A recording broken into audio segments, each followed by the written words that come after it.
ದೇವರೇ ಕಾಪಾಡಪ್ಪ, ಇಲ್ಲೇನು ಅನಾಹುತ ಆಗದೆ ಇರಲಪ್ಪ.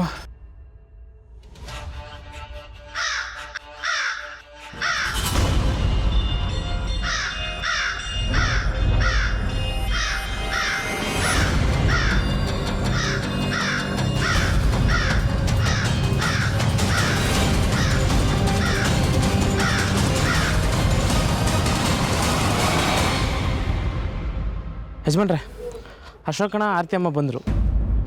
ಸತ್ಯ, ರಾಯರ ಕೃಪೆ, ಅವ್ರು ಬಂದಿದ್ದಾರಂತೆ. ನಾನು ಹೋಗಿ ಕರ್ಕೊಂಬರ್ತೀನಿ ಗುರುಗಳೇ.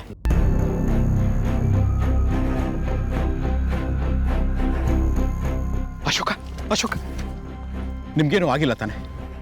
ಯಾಕೆ ಚಿಕ್ಕಪ್ಪ ಹೀಗೆ ಕೇಳ್ತಾ ಇದ್ದೀರಾ? ಏನೂ ಇಲ್ಲಪ್ಪ, ಸುಮ್ಮನೆ ಕೇಳಿದೆ. ಯಾಕಪ್ಪ ಲೇಟ್ ಮಾಡಿದ್ರಿ?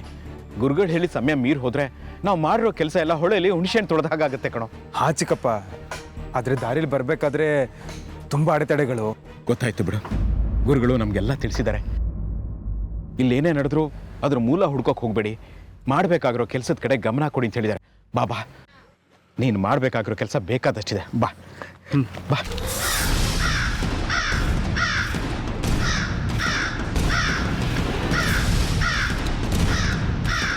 ಆರ್ತಿ, ಸರಿ ಬಾ.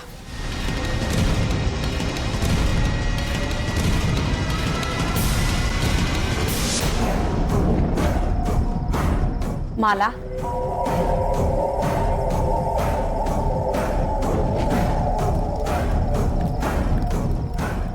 ಏನದು ಜೇಜಮ್ಮ? ಆತ್ಮದ ಮನಸ್ಸನ್ನ ಕೇಂದ್ರೀಕರಿಸುವ ಸಾಧನ.